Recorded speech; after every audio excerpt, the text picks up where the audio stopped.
అయితే Pakistan Jafar express hijack ఘటనలో 16 మంది బాలూచిస్తాన్ మిలిటెంట్లను పాక్ సైన్యం చంపినట్లు అధికారులు తెలిపారు. రైల్లోని 104 మందిని పాక్ సైనిక బలగాలు కాపాడినట్లు తెలుస్తోంది. ఘటన సమయంలో జాఫర్ ఎక్స్ప్రెస్ లో సుమారు 450 మంది ఉండగా వారిలో ఎక్కువగా పాక్ సైనికులే ఉన్నారు. వీరిలో 30 మంది పాక్ సైనికులను చంపినట్లు బలూచిస్తాన్ మిలిటెంట్లు ప్రకటించారు.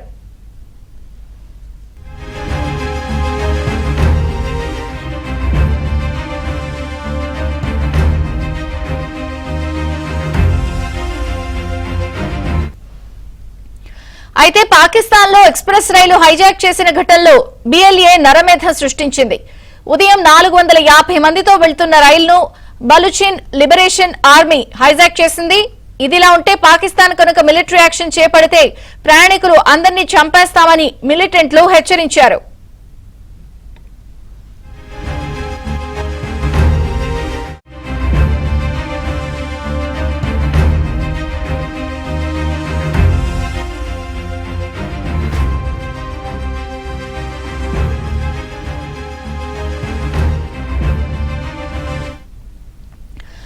బిఎల్ఏ తీవ్రవాదులు రైల్వే ట్రాక్ ను పేల్చివేయడంతో జాఫర్ ఎక్స్ప్రెస్ నిలిచిపోయింది. వెంటనే వారు రైలుపై కాల్పులు జరిపి తమ నియంత్రణలోకి తెచ్చుకున్నారు. రైల్లో ఉన్న మహిళలు, వృద్ధులు, చిన్నారులు, ప్రధానంగా బలూచిస్తాన్ కు చెందిన వారిని వదిలిపెట్టి వారిని సురక్షిత మార్గాల్లో గమ్యస్థానాలకు పంపినట్లు బిఎల్ఏ తెలిపింది. ఇంకా మిలిటెంట్ల వద్ద 214 మంది బందీలుగా ఉన్నారు.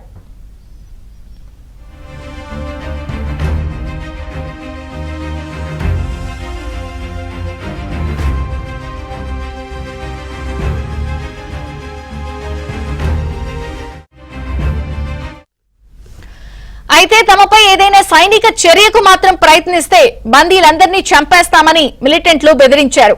ఘటనా స్థలానికి సహాయక భద్రతా సిబ్బంది చేరుకున్నారు. పాక్ ఆర్మీ సిబ్బంది, వైద్యులతో ఎమర్జెన్సీ రైళ్లు పంపినట్లు అధికారులు తెలిపారు.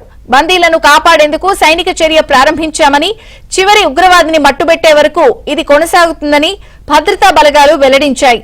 ఈ క్రమంలోనే పాక్ బలగాలు హెలికాప్టర్లు, డ్రోన్లతో బాంబు దాడులకు దిగాయి.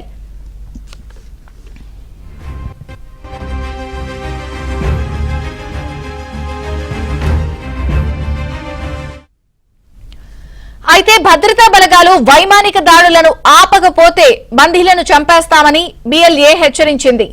జైళ్లలో ఉన్న బలూచిస్తాన్ ఉద్యమకారులందరినీ విడిచిపెట్టాలని బిఎల్ఏ డిమాండ్ చేసింది. వారందరినీ బేషరతుగా విడుదల చేయాలని పాక్ ప్రభుత్వానికి స్పష్టం చేసింది. 214 మంది బందీల్లో పాకిస్తాన్ కు చెందిన మిలిటరీ, పారామిలిటరీ, పోలీస్, నిఘా అధికారులు ఉన్నట్లు తెలిపింది. 48 గంటల్లోగా బలూచిస్తాన్ రాజకీయ ఖైదీలు, ఇతర ఉద్యమకారులను విడిచిపెట్టకపోతే బందీలందరినీ చంపేస్తామని హెచ్చరించింది.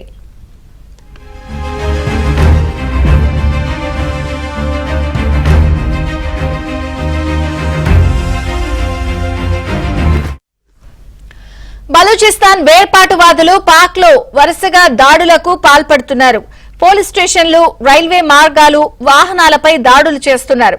గత నవంబర్లో క్వెట్టా రైల్వే స్టేషన్లో జరిగిన ఆత్మాహుతి దాడిలో 26 మంది మరణించారు, 62 మంది గాయపడ్డారు. బలూచిస్తాన్ ప్రావిన్స్ కు ఇరాన్, ఆఫ్ఘనిస్తాన్ సరిహద్దులుగా ఉన్నాయి. బలూచిస్తాన్ ప్రజలు స్వయం నిర్ణయాధికారం, పాకిస్తాన్ నుంచి స్వాతంత్ర్యం కోరుతూ బిఎల్ఏ 2000 సంవత్సరం ప్రారంభం నుంచి పాక్ సైన్యంపై దాడులకు పాల్పడుతోంది.